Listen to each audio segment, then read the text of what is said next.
Bilang paghahanda para sa Panagbenga 2026 Festival, pinangunahan ni Police Colonel Ledon D. Monte, Deputy Regional Director for Operations ng Police Regional Office Cordillera Administrative Region of Brocar, ang pagpupulong ng Panagbenga 2026 walkthrough na ginanapa sa Kapanalig Hall, Baguio City Police Office sa nito lamang ika-19 ng Enero taong kasalukuyan.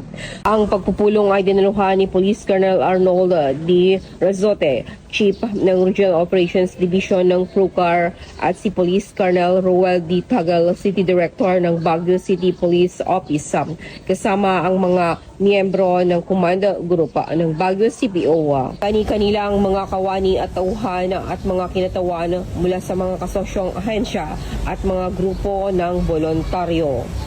Sa talakayan, inilahad ni Police Colonel Tagal ang mga plano sa seguridad at pag-deploy para sa paparating na kalendaryo ng mga aktibidad at session at ang lahat ng mga contingent, mga estratehiya sa pamamahala ng karamihan at lubusang naiisa-isa sa lahat ng mga stakeholder.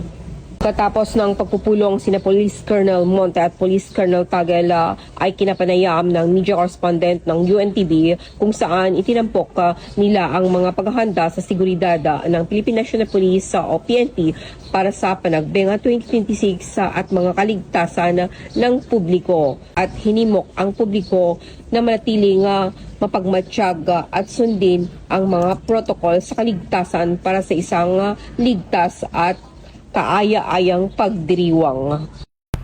Mula dito sa Riyon ng Cordillera, ako ang inyong PNN correspondent, Police Master Sergeant Lenny Valerio, alagad ng batas, tagataguyod ng Balitang Pulis.